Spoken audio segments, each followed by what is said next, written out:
Hi and welcome. In this video, we are going to work on another scenario where the object or a roller coaster is on top of the loop. However, when do we experience what we call weightlessness? Weightlessness, or you don't feel like you are being affected by gravity. Okay, so gravity, it's actually an illusion as you are on top of the loop. Okay, so we are at what we call 12 o'clock position. So if that is the car, okay, so the car is on the top, then you should have different forces acting on you, which is force of gravity and force of normal. Okay, and that net force of those two forces is what we call centripetal force. I have not been mentioning it, but the net force is basically, if it's in a linear motion, the net force is the net force or the sum of all forces, vector sum of all forces, while when it's going in a circle, and it's what we call the centripetal force. Okay, so net force is a centripetal force. They're identical. The only difference is that the other one is in a straight line, which is your net force, and centripetal force is going around in circles. Of course, definitely, we know that the centripetal acceleration is towards the center. And at this point, it's going downward. In the previous video that we watched, since it's in the bottom, we are going upward instead of downward. But of course, just like in all the other videos on circular motion, it's always towards the center, as it's uniform accelerated motion, but it's towards center. So first step is to understand, when do we experience weightlessness? Okay, so I will write it down. Weightlessness. Weightlessness. Okay, question mark. When do we experience weightlessness? Weightlessness is experienced when the force or acceleration due to gravity is equivalent to the centripetal acceleration. So those two accelerations are what we call equal. So if we know that g on Earth is 10 meters per second squared, or approximately 10 meters per second squared, then your centripetal acceleration should also be 10 meters per second squared, or approximately 10 meters per second squared. First step, free body diagram. And before we draw a free body diagram, again, let's analyze and draw our imaginary point here, line, to identify the different forces or axis of forces. So we have our y-axis, we have our x-axis. So free body diagram, of course, let's draw it here, FBD, or free body diagram. Start with a dot. And first force that is acting on any object is the force of gravity. Force of gravity. And then I will say that if it's weightlessness, there shouldn't be any normal force. There shouldn't be any normal force. It should be zero. Okay? It should be zero. It should be Fg like this. If in the question it states that the rider in the roller coaster experience weightlessness as it reaches the top of the loop, then the only force that you will feel is the force of gravity.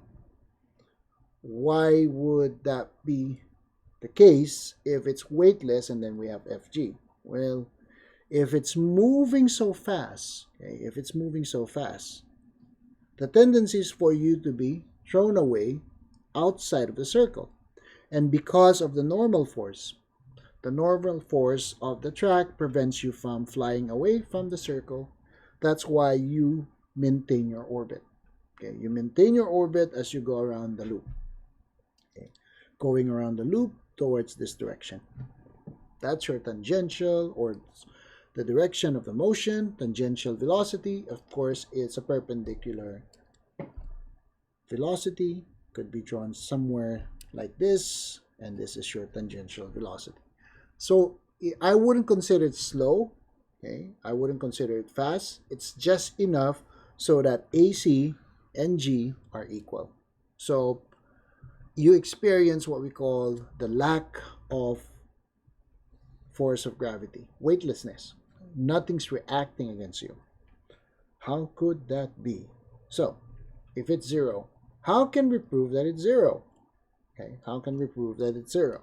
So, free body diagram. Normal free body diagram, you would have something like this. I have my FG, which is mass times G. Just leave your free body diagram for your solution. And over here, I would say Fn, which is a little bit smaller. Okay? It's supposed to be smaller. So let's take a look at it. Again, I will just do the shortcut. Summation of forces along the x-axis is 0. There's no forces along the x-axis, so we don't need to consider the summation of forces along the x-axis. Summation of forces along the y-axis, since the centripetal acceleration and your force of gravity is in the same axis, or y forces is in the same axis as your centripetal acceleration, then we have to consider MA of C. Now, in case we want to use this instead of the first illustration, now how will we prove that your force of normal or normal force does not exist? It's only the force of gravity. So using this illustration right here, let me use a different color. At this point, I'm going to use this blue pen. So the summation of forces along the y-axis is equivalent to mass A and C. Since the normal force is downward together with the same direction as your centripetal acceleration, so that is positive normal force. Likewise with force of gravity, so it's also positive Fg. And this will give us, I will place this one M, A, and C. Okay, so now let's place your force of gravity to the other side of the equation because we want to prove that the normal force is basically 0. So normal force is by itself on the left side of the equation. Now we have MAC minus force of gravity. What is force of gravity? Force of gravity, MAC, is simply not equal but minus mass times G. And from the previous work that we had, when the object is on top of the loop, we all knew that the normal force is simply equivalent to mass, the centripetal acceleration minus G. Okay. Now, this condition right here states that they should be equal. So G is equivalent to AC, A sub C. So if these two are equal, any number subtracted by itself will definitely give us 0. So mass multiplied by 0 is 0. So therefore your normal force is simply equivalent to 0. So that's why you experience weightlessness. Okay. You experience weightlessness just because your acceleration, centripetal acceleration, and your force of gravity are equal. Now, how fast is the object or the tangential velocity should be? Okay. So now we can just use this equation where it says A sub C is simply equivalent to the square of the velocity over r. But we all know that A sub C, or the centripetal acceleration, is simply equivalent to G. So let's replace the value of AC with G. So now we have G equals V squared times R, or divided by R. Cross multiply. So now we have G times R is equivalent to V squared. So I want my V to be on the other side of the equation. So there we go. And then we want to take the square root in order to clear this one out. So now we have G times R. So technically, this is how fast your object should be in order to experience what we call weightlessness. So the velocity should be the square root of the acceleration due to gravity multiplied by the radius r. Now, how fast? What is the period? Okay, we just answered the question how fast. Okay, how fast? That's your velocity. How long will it take you to complete the cycle? So it means we want to solve for the period t. I want to solve for the period t. You know what? I have not been changing my color, so let's change my pen into a different color. Let's use red. Using this equation again. So v is the square root of g times r. But we all know that velocity is simply also equivalent to 2 pi r over t. So let's plug in that value of v. So let's equate them together. So 2 pi r over t is equivalent to square root of g times r. All we have to do is cross multiply or change places. So now we have t, and which is equivalent to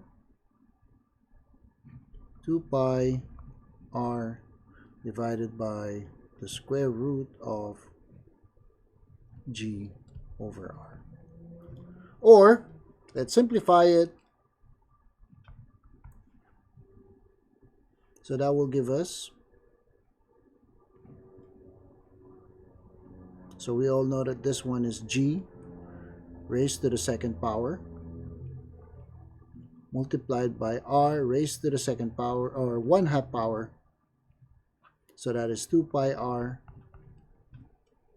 What we can do next is to subtract r 1/2 from 1. So 1 minus 1/2. So this will leave us